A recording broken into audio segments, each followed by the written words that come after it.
সুপ্রিয় শিক্ষার্থীবৃন্দ, আসসালামু আলাইকুম। সবাইকে আমার চ্যানেলের পক্ষ থেকে স্বাগত জানাচ্ছি। তোমরা যারা কলেজে ভর্তি হবে অর্থাৎ একাদশ শ্রেণীতে যারা ভর্তি হবে তাদের জন্য এই ভিডিওটি খুবই গুরুত্বপূর্ণ। একাদশ শ্রেণীর ভর্তির আবেদন কিভাবে করতে হবে সে বিষয় নিয়ে পূর্ণাঙ্গ তথ্য এই ভিডিওতে জানাবো।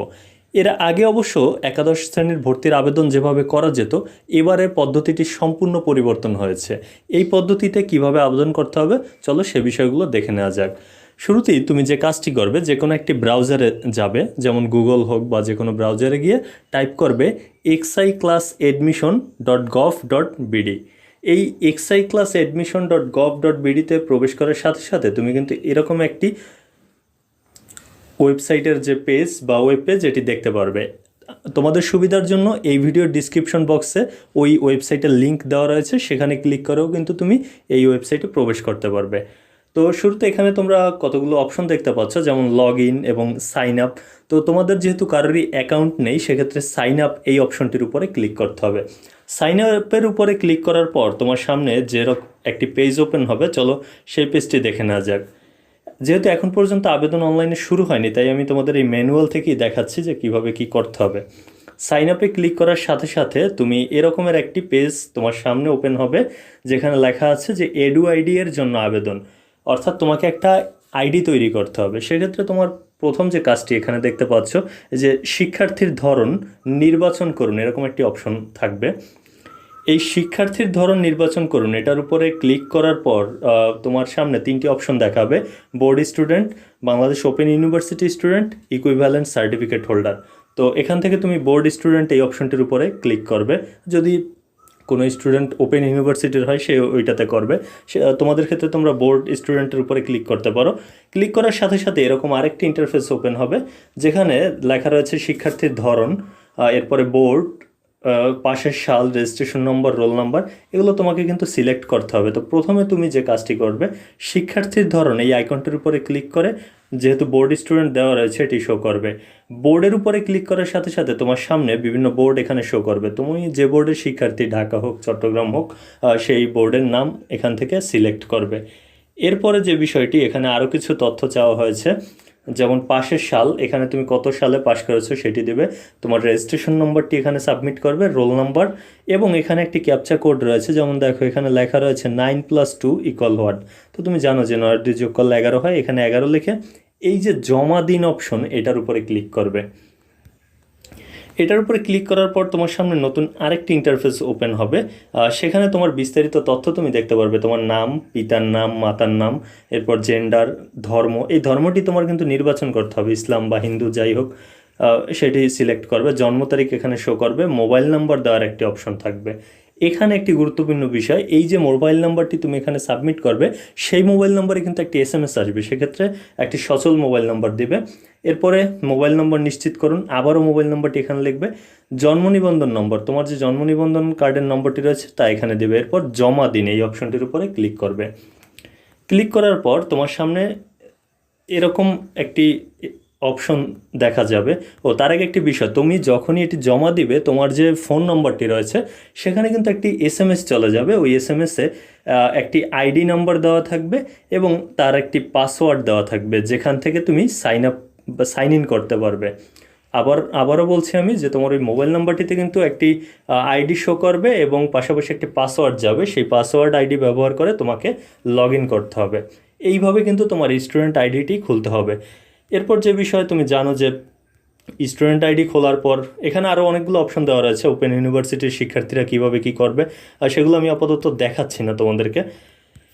এরপর তোমাকে কিন্তু একটা নির্ধারিত ফি জমা দিতে হবে, সেই বিষয়টিও কিন্তু খুবই গুরুত্বপূর্ণ, ফি এর ব্যাপারটি।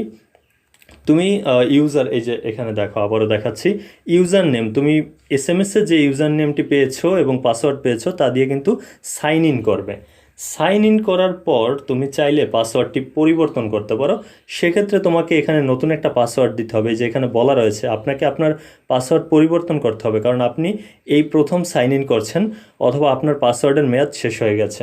অর্থাৎ প্রথম এই সাইন ইন করার পরেই কিন্তু নতুন করে আবার কমপক্ষে 8 অক্ষরের কিন্তু পাসওয়ার্ড দিতে হবে। পাসওয়ার্ডের কিছু শর্ত এখানে দেওয়া রয়েছে, যে পাসওয়ার্ডের মধ্যে বিভিন্ন চিহ্ন, যে হ্যাশ অথবা @ এগুলো ব্যবহার করতে হবে। আর ওই পাসওয়ার্ডটি আবার দিয়ে এই জমা দিন অপশনের উপরে ক্লিক করতে হবে। ক্লিক করার সাথে সাথে তুমি যে বিষয়টি নতুন এরকমের একটি পেজ দেখতে পাবে। আমি আবার তোমাদেরকে দেখাচ্ছি। তোমার এইরকম প্রোফাইলটি দেখতে পারবে। তো তুমি যখন এই প্রোফাইলটি দেখতে পারবে, এখানে কিন্তু তোমার সকল তথ্য দেওয়া রয়েছে, এডু আইডি, তারপর তোমার নাম, বাবার নাম, মায়ের নাম এবং আবেদনের অবস্থা, তুমি আবেদন জমা দিয়েছো কি না, এই সকল অবস্থা, পেমেন্ট করেছে কি না, সেগুলো দেখতে পারবে। এরপর তোমাকে যে কাজটি করতে হবে, তোমার ব্যক্তিগত সব তথ্য এখানে দেখতে পাবে।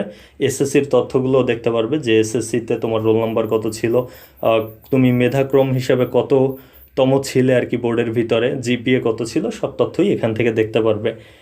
এরপর যে বিষয়টি আবেদনের অবস্থা, এই সবগুলোই দেখতে পারবে, যে তুমি আবেদন ফি জমা দিয়েছো কি না, পেমেন্ট করেছো, মানে এই সকল তথ্যই এখানে রয়েছে। এখন তুমি আবেদন কিভাবে করবে, এখানে একটি বিষয়, তোমাকে কিন্তু এই যে ইন্টারফেসটি তোমার সামনে চলে আসলো, এখানে প্রথম অপশনটা হচ্ছে আমার প্রোফাইল, এর পরের অপশনটাই হচ্ছে কলেজ অনুসন্ধান। এখান থেকে তুমি দেখতে পারো যে কোন কোন কলেজে ভর্তির জন্য তুমি আবেদন করতে পারবে। সেক্ষেত্রে তোমাকে যে কাজটি করতে হবে, তোমার এই বোর্ড, এখানে বোর্ড সিলেক্ট করতে হবে, জেলা সিলেক্ট করতে হবে, তুমি যে জেলার কলেজে ভর্তি হতে চাও, তারপর থানা।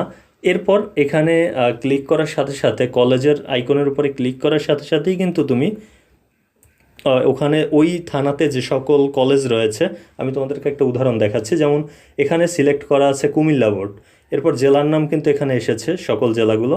এরপর থানা সিলেক্ট করা হয়েছে। থানা সিলেক্ট করার সাথে সাথে যখন কলেজ অপশনটির উপরে ক্লিক করা হয়েছে, দেখো ওই যে কুমিল্লা বোর্ডের বাঞ্ছারামপুর থানা, এখানে অবশ্যই এই যে ম্যানুয়ালটি এখানে দেওয়া, সেখানকার সকল কলেজের নাম কিন্তু চলে এসেছে। তুমি এখান থেকে কলেজের উপরে, কলেজ আইকনের উপরে ক্লিক করবে, মানে যে কলেজে ভর্তি হতে চাও সেই কলেজটির আইকনের উপরে ক্লিক করলে সাথে সাথে কিন্তু সেই কলেজটির ভর্তির যোগ্যতা সহ সব কিছুই দেখতে পারবে। তো এভাবে আসলে তুমি কলেজ সিলেক্ট করতে পারবা। কিন্তু এর আগে একটি কথা হচ্ছে কি, আবেদন করার আগে তোমাকে কিন্তু আবেদন ফি জমা দিতে হবে। এই যে অপশনটি, আবেদন ফি জমা দিন, এই অপশনটির উপরে তোমাকে ক্লিক করতে হবে। ক্লিক করলে তুমি তোমার আবেদনের অবস্থাটা দেখতে পারবা। এরপরে যে বিষয়টি, এখানে আবেদন ফি জমা দিনে ক্লিক করার পর এখানে অপশন আসবে, আপনার পেমেন্ট সফলভাবে সম্পূর্ণ হয়েছে, আবেদন জমা দিতে এগিয়ে যান। তুমি যে কাজটি করবে, আবেদন জমা দিতে এগিয়ে যান, এটির উপরে ক্লিক করবে। ক্লিক করার পর তোমার এখান থেকে যে কাজটি করতে হবে, ফি জমা দিতে হবে। আসলে কিভাবে ফি জমা দিতে হয়, চলো সে বিষয়টি এখন দেখে নেওয়া যাক। ফি জমা না দিয়ে কিন্তু তুমি আবেদনও করতে পারবে না কলেজে। এখানে নিচে কিন্তু দেওয়া রয়েছে ফি কিভাবে জমা দিতে হয়, সেই সকল তথ্যগুলো এই ম্যানুয়ালটিতেও কিন্তু দেওয়া আছে। আবেদন ফি জমা দিন, এই অপশনটির উপরে ক্লিক করার পর তোমার যে কাজটি করতে হবে, এরকম একটা অপশন তুমি দেখতে পাবে, যেখানে সোনালী ব্যাংক পিএলসি লেখা রয়েছে, আর এসএসএল কমার্স এটাও লেখা রয়েছে। তুমি সোনালী ব্যাংক পিএলসি এটার উপরে ক্লিক করে এখান থেকে অবশ্য বিভিন্ন পদ্ধতিতেই টাকা জমা দিতে পারবে, ব্যাংকের মাধ্যমে, ব্যাংক অ্যাকাউন্ট অথবা বিভিন্ন কার্ডের মাধ্যমে, আবার চাইলে মোবাইল ব্যাংকিংয়ের মাধ্যমেও দিতে পারবে জমা। তো আমি অবশ্য তোমাদেরকে শুধুমাত্র মোবাইল ব্যাংকিং, ওই রকেট, নগদ এগুলোর মাধ্যমে বা বিকাশ এর মাধ্যমে কীভাবে জমা দিতে হয় তাই দেখাবো। তো সোনালী ব্যাংক পিএলসি এই অপশনটির উপরে যখন তুমি ক্লিক করবে, তো আমি শুধু ওই বিকাশের বা ওই মোবাইল ব্যাংকিংয়েরগুলো তোমাদেরকে দেখাচ্ছি। এখানে যখনই তুমি দেখবে, তোমার সামনে কিন্তু সকল তথ্যগুলো শো করবে, অর্থাৎ তোমার পেইড বাই, তারপর ব্যাংকের রেফারেন্স নাম্বার, এগুলো দেখে এরপর তোমাকে যে কাজটি করতে হবে, ওখানে 3টি অপশন রয়েছে। এর মধ্য থেকে তোমাকে এই অপশনটি বাছাই করতে হবে। এখানে প্রথম অপশনটি হচ্ছে সোনালী ব্যাংক, এরপরে রয়েছে কার্ড, এরপরে মোবাইল ব্যাংকিং। তুমি মোবাইল ব্যাংকিং অপশনে ক্লিক করার সাথে সাথে কিন্তু বিকাশ, তারপর রকেট, নগদ এই অপশনগুলো দেখতে পারবে। আরও একটি অপশন রয়েছে ওকে ওয়ালেট। তো যে বিষয়, এখান থেকে তুমি ক্লিক করবে বিকাশের উপর, যদি বিকাশের মাধ্যমে দিতে চাও। বিকাশের উপরে ক্লিক করার সাথে সাথে এরকম একটি অপশন দেখাবে যে মেইন অ্যামাউন্ট, প্রসেসিং ফিস। এখান থেকে তুমি যে কাজটি করবে, বিকাশের উপরে ক্লিক করার পর ওখান থেকে তুমি কিন্তু দেখতে পাবে যে তোমার অ্যামাউন্টের পরিমাণ। এরপর কনফার্মে ক্লিক করবে। কনফার্মে যখন ক্লিক করবে, ক্লিক করার সাথে সাথে কিন্তু তোমার সামনে আরেকটি ইন্টারফেস ওপেন হবে। এই যে ইন্টারফেসটি রয়েছে এখানে লেখা রয়েছে পে উইথ বিকাশ, অর্থাৎ বিকাশের মাধ্যমে পরিশোধ করতে বলা হচ্ছে। যখনই পে উইথ বিকাশে ক্লিক করবে সাথে সাথে কিন্তু এখানে আরেকটি ইন্টারফেস ওপেন হবে, যেখানে তোমার ফোন নাম্বার দেওয়ার একটি অপশন আসবে। তুমি চাইলে এখান থেকে ফোন নাম্বার মানে তোমার যে নাম্বার থেকে ফি পরিশোধ করতে চাও সেই নাম্বারটি দিবে। এই ক্ষেত্রে তুমি যে নাম্বারটি দিয়ে আইডি খুলেছো সেই নাম্বারটি বিকাশ নাম্বার নাও হতে পারে, অন্য যে নাম্বারে তোমার বিকাশ অ্যাকাউন্ট খোলা রয়েছে তার মাধ্যমে ফি জমা দেবে। সেই নাম্বারটি দেওয়ার পর তোমার এখানে আরেকটি অপশন আসবে, লেখা রয়েছে বিকাশ ভেরিফিকেশন কোড। তুমি যে নাম্বারটি এখানে দিয়েছো বিকাশে সেই নাম্বারে একটি ভেরিফিকেশন কোড যাবে, সেই কোডটি এখানে দিয়ে তারপর কনফার্ম যে অপশনটি রয়েছে এই অপশনটির উপরে ক্লিক করবে। ক্লিক করার সাথে সাথে তোমার এখানে আরেকটি অপশন আসবে যে বিকাশ পিন, মানে তোমার ওই বিকাশ অ্যাকাউন্টটি যে সেখানে অ্যাকাউন্টের যে পিন নাম্বার তা দিতে হবে। দিয়ে কনফার্মে ক্লিক করলে সাথে সাথে কিন্তু তোমার যে টাকা জমা হয়েছে সেই বিষয়টি এখানে নির্দিষ্ট করে বলবে। এরপরে তোমাকে যে কাজটি ফি জমা দেওয়ার পর এই আবেদন করুন অপশনে ক্লিক করলে তুমি এরকম একটি ইন্টারফেস দেখতে পাবে, যেখানে তোমার প্রথমে চাওয়া হয়েছে কোটা নির্বাচন। এখান থেকে তোমার কিন্তু যদি মুক্তিযোদ্ধা কোটা থাকে তাহলে ফ্রিডম ফাইটার এটার উপরে কিন্তু টিক মার্ক করতে হবে। আর একটি বিষয় হচ্ছে কলেজ নির্বাচন, এটি এর আগেও দেখিয়েছিলাম তোমাদেরকে। বোর্ডে ক্লিক করবে, তারপর বোর্ড সিলেক্ট করার পর জেলা, মানে যে জেলার কলেজ সে জেলা সিলেক্ট করবে, এরপর থানা, এরপর কলেজ আইকনে ক্লিক করার সাথে সাথে কিন্তু তুমি কলেজের নামগুলো দেখতে পাবে। তখন তোমার যোগ্যতা অনুযায়ী তুমি কলেজ সিলেক্ট করবে। এখন কথা হচ্ছে তোমার এখানে কিন্তু তুমি 5টি থেকে 10টি কলেজ আবেদন বা চয়েস দিতে পারবে, সর্বনিম্ন 5টি আর সর্বোচ্চ 10টি কলেজ তুমি এখান থেকে সিলেক্ট করতে পারবে। সেক্ষেত্রে তোমার এভাবে করে 5টি এখানে দেখো ওই একই পদ্ধতিতে কিন্তু থানা এবং জেলা এবং বোর্ড এগুলো সিলেক্ট করে করে তুমি একের পর এক এভাবে কলেজ চয়েস দিবে। তারপরও যখন থেকে অনলাইন আবেদন শুরু হবে তোমাদেরকে আরও ডিটেলস এই বিষয়টি দেখাতে পারবো। তো এভাবে তুমি যখন 5টি বা 10টি কলেজ এভাবে তালিকা দিবে সেই লিস্ট কিন্তু এখানে এভাবে দেখতে পাবে। এখন এরপর যে কাজটি করতে হবে তোমাকে, দেখো এখানে প্রতিটি পদ্ধতি কিন্তু খুব সুন্দরভাবে দেখানো হয়েছে। কোটা নির্বাচন, ফ্রিডম ফাইটার্স, এটির উপরে যদি ফ্রিডম ফাইটার্স বা মুক্তিযোদ্ধা কোটা থাকে সেক্ষেত্রে টিক দেবে, নতুবা টিক দেওয়ার দরকার নেই।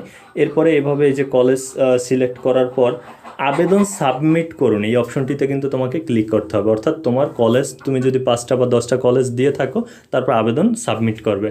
এরপরে আবার যেটা বলা হয়েছে দৃষ্টি আকর্ষণ, মানে আবার শিওর হওয়ার জন্য এগিয়ে যান, আবার ঠিক আছে এই অপশনটির উপরে ক্লিক করবে। ক্লিক করার পর এক পর্যায়ে কিন্তু তোমার এই আবেদনটা কমপ্লিট হবে। এখন যে বিষয়টি, এই আবেদনটি তুমি চাইলে আপডেটও করতে পারবে। অর্থাৎ তোমার ইচ্ছা হচ্ছে যে তুমি যে কলেজগুলোতে আবেদন করেছো সেটি তুমি চাইলে কিন্তু আবার পরিবর্তনও করতে পারবে। সেই ব্যাপারটি এখানে বলা রয়েছে যে আবেদনকারী প্রয়োজন অনুযায়ী আবেদনটি পরবর্তীতে আপডেট করতে পারবেন সর্বোচ্চ 5 বার।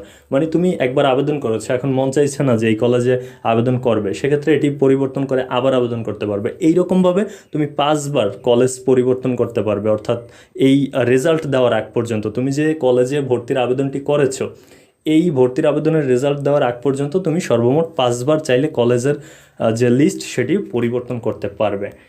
এভাবে কিন্তু তুমি আবেদন করতে পারবে। আশা করি বিষয়গুলো বুঝতে পেরেছো। এতক্ষণ সাথে থাকার জন্য অসংখ্য ধন্যবাদ।